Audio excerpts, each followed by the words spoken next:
within those last 20 minutes, the movie was literally like up, down, side, left. Oh my gosh, I'm sad, now I'm crying, now I'm angry, now I'm laughing because wait, hold up, what was that?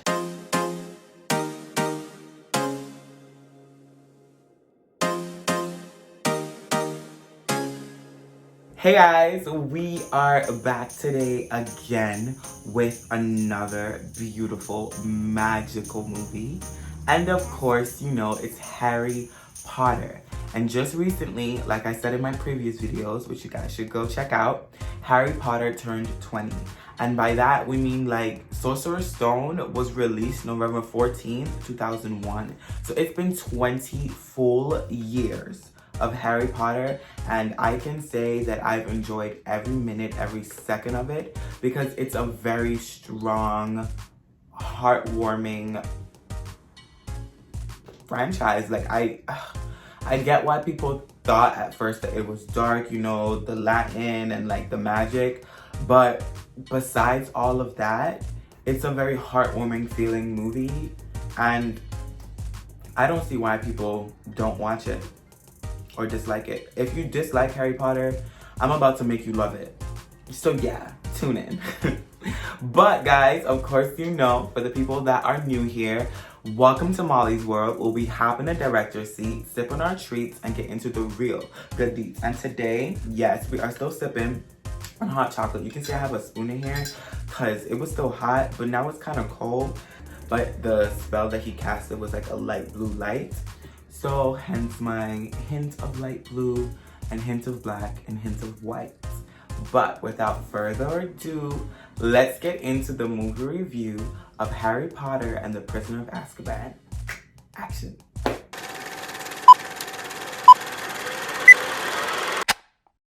So guys, of course you know I love to start off with my actors. And they kept the cast the same once again, but unfortunately, there was an actor that replaced Dumbledore due to the death of the previous actor. Now, I immediately noticed the change, not only because of visually they kind of look the same, but in terms of his acting, I feel like Dumbledore had more to say in this movie. He was more friendly. There was a slight comical thing to him. Instead of, in the first two movies, he was more mysterious. We have Professor Lupin that was introduced in this movie, and then we have Sirius Black. The entire movie, I wouldn't say revolves around Sirius Black because it's a Harry Potter movie, but the idea of Sirius Black was the main like thread line in this movie. The plot and everything is just beautifully orchestrated. When the movie first starts, we see that Harry is still with his muggle-ass family, excuse my language, I'm sorry. But we see that Harry is still with that horrible family that treats him like crap, and then here comes the aunt, but not really the aunt, which is his uncle's sister, to the house, and she just starts throwing trash about Harry Potter's parents. Come on now. If, as a child, if I hear someone talking trash about my parents, I'm gonna say something. And Harry Potter did not say something, he blew that bitch up. And what I mean, he blew her up, he literally inflated her. As he should have, because that's what she deserved. And she flew away. And Harry Potter did not go after her.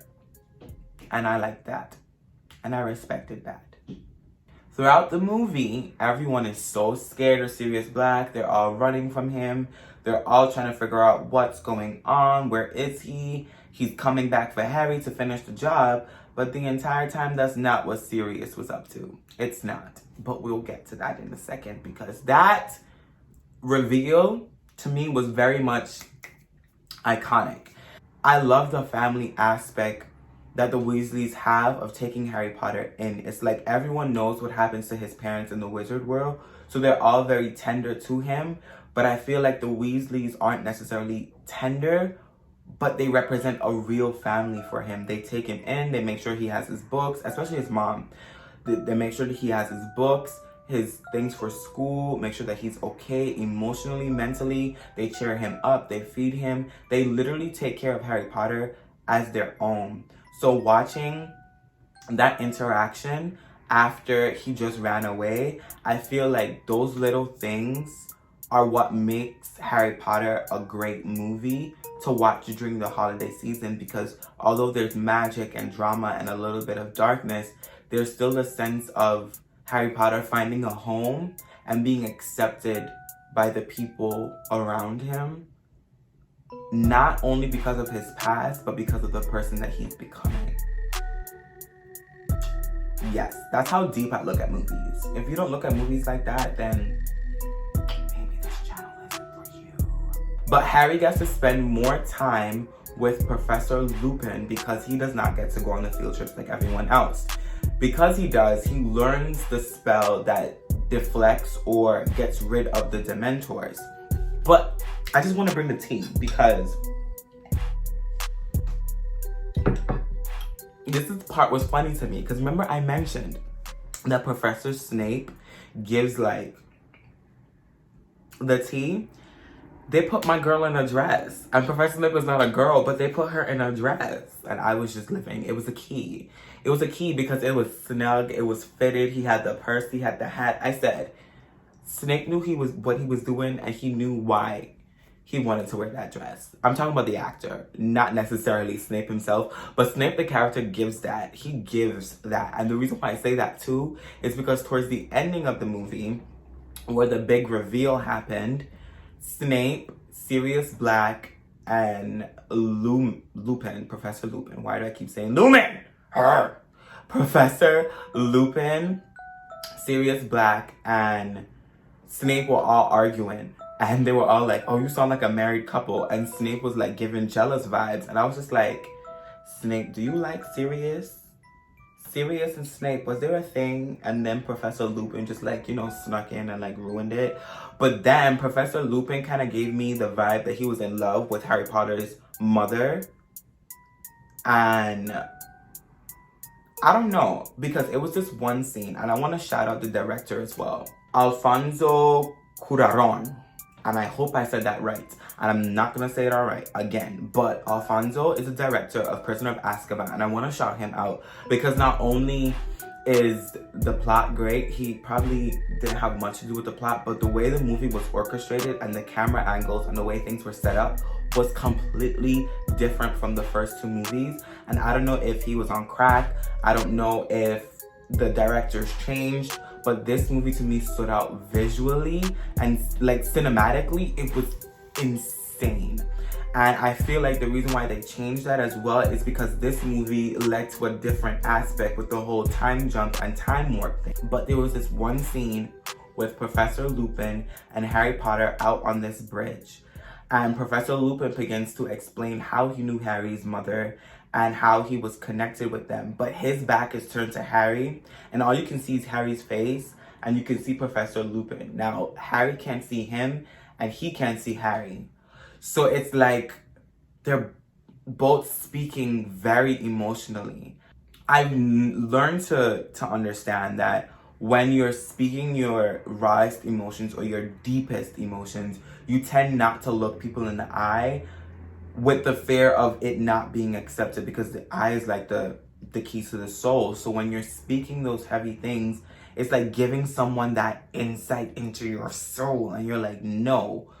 But like you can see on Harry's face that we get that as the audience. Although we're not the ones that is speaking to Harry or receiving the message, we get to feel that. We get to look into Harry's eyes in that moment.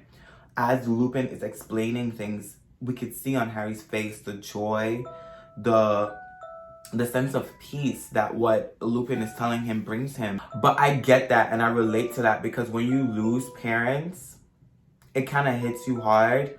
So to hear other people reminisce and relate to how much you're like them, but you never got to spend time with them, it's kind of like, ooh. It hurts, but it's a bittersweet feeling. Harry Potter's eyes are watering up. We could see the two birds flying in the background, and I was just like, wow, I love that. So in this movie, they had a class about reading tea leaves, but the teacher also read something for Hermione. She ran out, and I don't like that. I don't like what she did to her.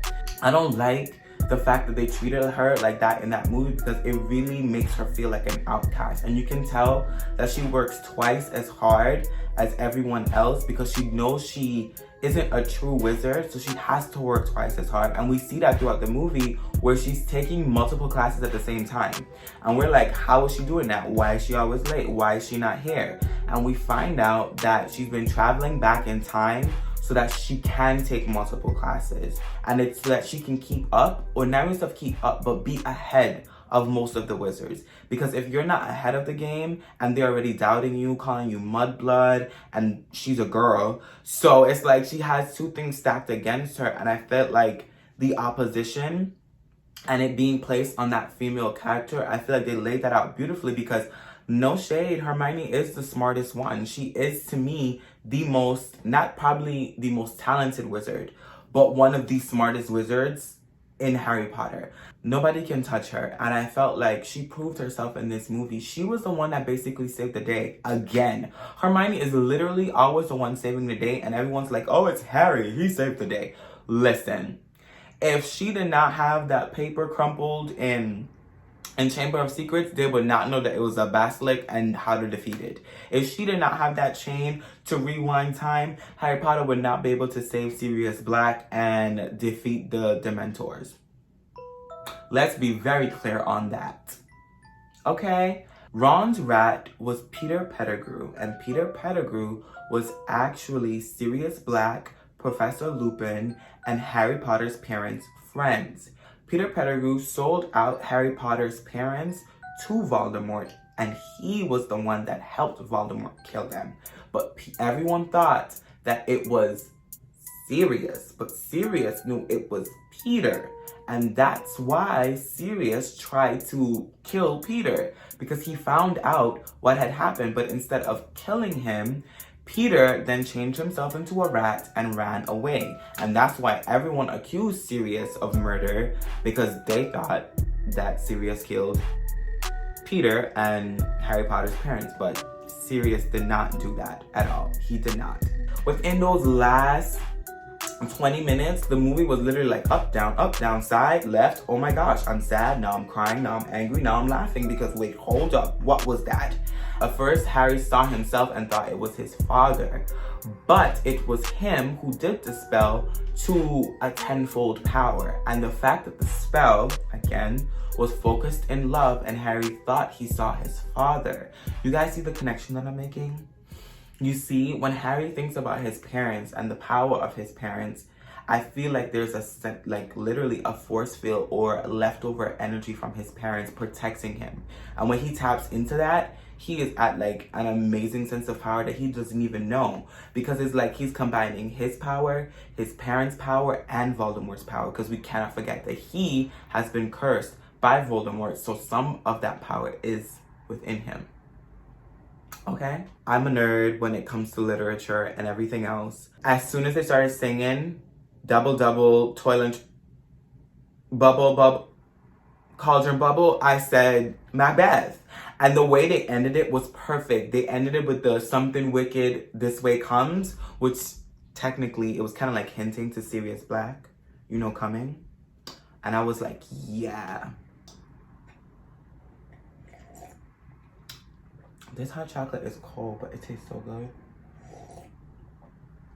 So maybe it's not hot chocolate. Maybe it's just chocolate. Chocolate milk. But chocolate water. Because if you make Swiss Miss, then it's water with a little bit of milk. For me. And my favorite part of this entire movie, which I think is everyone's favorite part because it kind of stuck with everyone, this is where I solemnly swear that I'm up to no good. This movie is where it was introduced, and honestly, truly, it's iconic. And now I kind of want a shirt that says I solemnly swear I'm up to no good. But until I can afford that, I will definitely just be wearing normal clothes. People really sleep on Prisoner of Azkaban, and I don't know why, but I feel like the whole time warp situation, the directing, the angles, the music, the whole idea of a time warp being in Harry Potter was like, And as the movies go along, it just keeps getting better. And I promise you, nobody paid me to say this, but you should watch it. And if you're not watching it, then I don't know what you're doing. If you guys enjoyed kikiing, getting into the weird but beautiful details of Harry Potter with me, please scroll down, hit the subscribe button, then hit the notification bell so you get notifications and updates for when I post. Unfortunately, I have to get out of this hard director's seat, if you can hear it creaking. I will continue to sip on my not so hot but hot chocolate, and I hope that I see you guys on the next video. I love you guys so much. Until next time. Mwah.